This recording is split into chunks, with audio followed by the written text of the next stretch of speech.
कहते हैं कुछ करने का जुनून इंसान को मंजिल तक पहुंचा ही देता है, भले ही देर से हो। न्यूज़ दर्पण संवाददाता ने एक ऐसे ही साहसी बहादुर पर्वतारोही नूर मोहम्मद से खास बातचीत की, जिसे अपने पेशे को लेकर जुनून जैसा सवार है। पेश है एक रिपोर्ट शब्बीर मोमिन के नाम। दोस्तों नमस्कार, आदाब। मैं शब्बीर मोमिन, आप देख रहे हैं न्यूज़ दर्पण टीवी। दोस्तों, इंसान की अपनी अपनी हॉबी, अपने अपने शौक होते हैं, लेकिन कुछ लोग सिर्फ देश के लिए काम करते हैं, और जब देश के लिए काम करेंगे तो फिर उनका भला खुद ही हो जाएगा। मैं एक ऐसे नौजवान शख्स के पास हूँ जो अब तक लेह लद्दाख की लगभग 25 से 30 चोटियों पे जा चुके हैं, 1000 फीट वो जो है चढ़ चुके हैं और मेरे साथ हैं। और मैं उनका इंटरव्यू नहीं बल्कि उनसे बात करना चाहता हूँ। क्या नाम है आपका? नाम बताइए। मेरा नाम हुआ नूर मोहम्मद और मैं ग्राम मुस्तापुर खंडसाल का रहने वाला हूँ। तहसील कांट, जिला मुरादाबाद से बिलोंग करता हूँ। हमारे चैनल में आपका स्वागत। जी, आपके चैनल में बहुत बहुत शुक्रिया। आपने मुझे इस काबिल समझा कि आज आप मेरा इंटरव्यू या मेरा चैनल पर आप अपने शो को दिखा रहे हैं। मैं बहुत बहुत धन्यवाद करता हूँ आपका और आपके चैनल वासियों का और सभी देशवासियों का धन्यवाद करता हूँ। नूर मोहम्मद जी, बताइए आप कहाँ रहते हैं, आपके पिताजी का क्या नाम है और आपके परिवार में क्या क्या काम होता है? मतलब परिवार क्या करता है आपका? देखिए, मेरा परिवार तो हम पैसे से किसान हैं और पिताजी एक्सपायर हो चुके। 2018 में उनके मौत हो गई थी। उसके बाद से भी हम लोग किसान ही हैं। ऐसा कोई जो है आय है नहीं जो कि गवर्नमेंट सपोर्ट हो या किसी की भी सपोर्ट हो। हम पैसे से किसान ही हैं। तो आपने ये फील्ड कब और क्यों चुना? ये 2009 की बात है। 2009 में मैंने कुछ ऐसा एडवेंचर देखा था जिससे कि मैं काफी उससे उत्साहित हुआ और मुझे जब से ये मन में लग गया कि मुझे देश के लिए कुछ करना है और मैं जब से ये लगातार प्रयास कर रहा हूँ। आपकी शिक्षा कितनी है और कहाँ से आपने शिक्षा प्राप्त की? मैंने शिक्षा मेरी बीएससी कंप्लीट हो चुकी है। जो इंटर मैंने उमरी से किया था और बीएससी मेरी राजस्थान से किया है।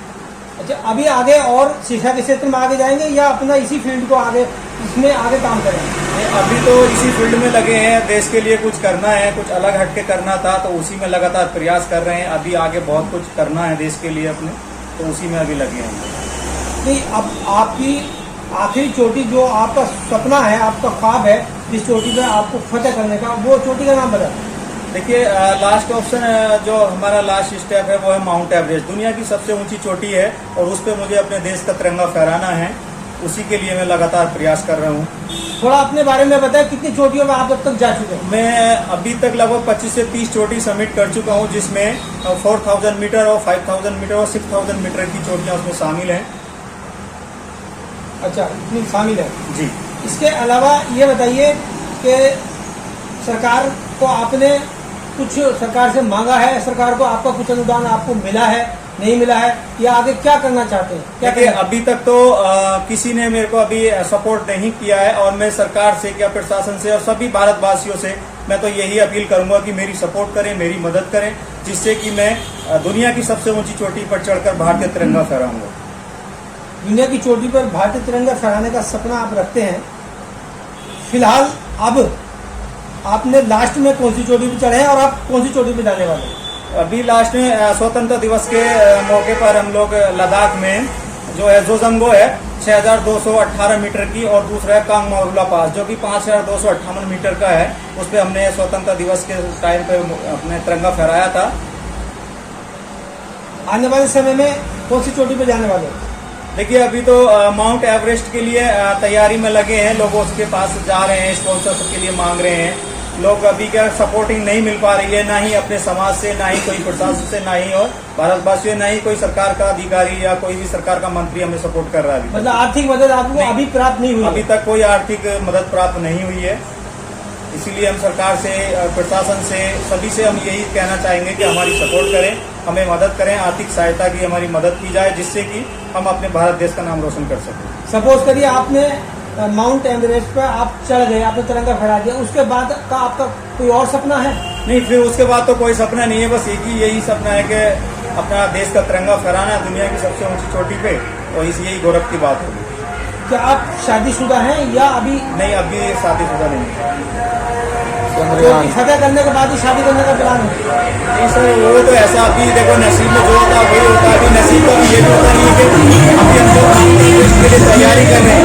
हो सकता है कि माउंट एवरेस्ट जाने के बाद आए वापस या ना आए, तो वो तो नहीं बता सकते कि आने के बाद करें या जाने के बाद करें, क्योंकि ये तो लास्ट ऑप्शन होता है, ऊपर वाले के हाथ में होता है। जान हथेली पे लेके हम लोग चलते हैं पहाड़ियों पे, ऐसे छोटे छोटे रास्ते होते, गलियां खाइयां दिखाई देती, तो उसमें एक डर सा बैठा रहता।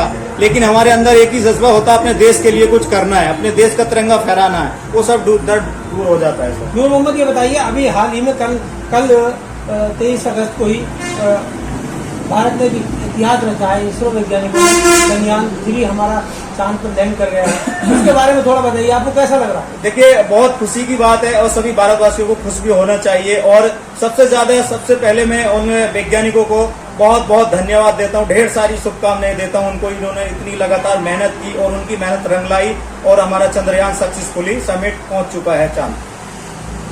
कोई मैसेज देना चाहेंगे अपने समानांतर अपने साथियों को जो फील्ड में आना चाहते हैं? देखिए, मैं तो यही कहना चाहूंगा सभी से, जो आने वाले हैं, ये जो आ चुके हैं, कि अपने सरकार से इस चीज के लिए मांग करिएगा कि इस चीज के लिए, हमारे पर्वतारोहण के लिए, या तो उसके लिए कोई स्टेप बनाया जाए, क्योंकि उसके जॉब का कोई ऑप्शन है ही नहीं सरकार में। हम तो सरकार से यही मांग करते हैं कि जैसे और तरीकों के लिए कोटा होता है सरकार में भर्ती करने का, इसके लिए भी स्टेप बाय स्टेप बना के इसको कोटा दिया जाए, इसको खेल विभाग में और इसको शामिल किया जाए, जिससे कि जो लोग पर्वतारोहण कर रहे हैं, जो आने वाले लोग, आने वाले यूथ है, वो भी हमारा पर्वतारोहण करे। इससे एक अलग शिक्षा मिलती है, एक तो पढ़ाई की शिक्षा हो गई, इससे एक अलग शिक्षा मिलती है, और इसको सरकार चाहे तो अपने उसमें शामिल कर सकती है, जिससे कि हमारा यूथ है वो इसमें आगे बढ़ेगा, नई नई तकनीकी सीखेगा, नई नई चीज सीखेगा, और एक अलग ही माहौल में रहता है। जो पर्वतारोहण लोग करते हैं वो अलग ही जिंदगी जीना चाहते हैं या जीना सीखते हैं। तो मैं तो सरकार से यही कहूंगा कि सरकार इसको अपने खेल उसमें सम्मिलित करे और इसमें स्टेप बाय स्टेप जॉब के लिए ऑप्शन दे लोगों को, जिससे कि पर्वतारोहण करने के बाद उनको जॉब मिल जाए, रोजगार मिल जाएगा। आप थे नूर मोहम्मद, जो पर्वतारोही हैं और कई चोटियों पे जा चुके हैं लेह लद्दाख की, और उनका सपना है कि माउंटेन एवरेस्ट पर वो जाएं। हालांकि शादी के मामले पर मैं जब बात की तो उन्होंने कहा कि पहले माउंटेन पर मैं जाऊंगा, वहां से बच के आ गया तो उसके बाद देखूंगा। नूर मोहम्मद जी, बताइए, आपने पर्वतारोहण के लिए ये आपने कहीं ट्रेनिंग ली? देखिए, 2009 में मैं एक छोटा सा एक एडवेंचर देखा था, उसके बाद मेरे जहन में यही आया कि मेरे को पर्वतारोहण करना है। फिर मैंने 2012 में अप्लाई किया पहलगाम से, जो कि सेंट्रल गवर्नमेंट का इंस्टीट्यूट है, तो वहां से मैंने अप्लाई किया। उसके बाद फिर 2018 में मैंने उत्तरकाशी से किया, 2022 में मैंने उत्तरकाशी से ट्रेनिंग ले चुका हूँ। जय हिंद, जय भारत। साथियों, आज मैं एक माउंटेनियर की कहानी आपको सुनाने जा रहा हूँ। एक माउंटेनियर जो कि गांव से, इतिहास से, क्षेत्र से निकल के, एक अपने ग्रामीण क्षेत्र से निकल के अपने भारत देश का नाम रोशन करता है। और रोशन करने के बाद जब वो माउंटेनिंग इंस्टीट्यूट में जाता है, जो कि इंडिया लेवल पे जो सेंट्रल गवर्नमेंट के इंस्टीट्यूट हैं और राज्य स्तर के इंस्टीट्यूट हैं, सरकार ने राष्ट्रीय स्तर के और सेंट्रल गवर्नमेंट के इंस्टीट्यूट तो खोल दिए माउंटेनिंग के, लेकिन जो माउंटेनियर है अपने गांव से निकलकर पैसा खर्च करके माउंटेनिंग की डिग्री लेता है, अपने भारत देश के लिए अनेक अन्य चोटियों पर अपने भारत देश का नाम रोशन करता है, उनको चढ़ के, उनको क्लाइंब करने के लिए बर्फीले रास्तों से होकर, और बर्फीली चोटियों को देखिए आप, कैसे कैसे खतरनाक रास्तों से होकर वो झेलता है, कैसे कैसे रास्तों पे निकलता है वो, तब जाके इतनी ऊंची ऊंची माउंट जो कि चोटी होती है उनको क्लाइंब करता है। लेकिन इस मिशन के लिए बर्फीली रास्तों से, बर्फ पे सोना, खाना टाइम से ना मिलना, सर्दी में रहना और लगातार 6000, 7000, 8000 मीटर तक चोटियों तक चढ़ना, कभी कभी पानी ना मिल पाना, ये सारी कठिनाइयां झेलते हुए ऐसी परिस्थिति में एक गरीब ग्रामीण क्षेत्र से माउंटेनियर निकला हुआ और अपनी लगातार मेहनत सफल करता है। लेकिन सरकार ने इस चीज के लिए कोई प्रावधान नहीं रखा है। सेंट्रल गवर्नमेंट ने, स्टेट गवर्नमेंट ने इंस्टीट्यूट तो खोल दिए माउंटेनिंग के, लेकिन उसके लिए कोई ऐसा प्रावधान नहीं रखा है, ना ही तो उसकी कोई सपोर्ट की जाती है, ना ही इसको कोई मदद की जाती है सरकार के द्वारा, और ना ही कोई नौकरी का कोई प्रावधान रखा है। इस चीज को लेके अगर कोई अपने भारत देश का नाम रोशन कर रहा है, पर्वतारोहण कर रहा है, सब लोग जानते हैं पर्वतारोहण एक बहुत ही महंगा गेम है और इंटरनेशनल नेशनल लेवल पर अपने भारत का नाम रोशन करने वाला वो माउंटेनियर जो कि अपने क्षेत्र से निकला हुआ अपने देश का नाम रोशन करने के लिए ऐसी कठिन परिस्थितियों में अपनी जिंदगी गुजारता है, लेकिन सरकार उस चीज को इग्नोर कर देती है, कोई ध्यान नहीं देती है कोई भी सरकार।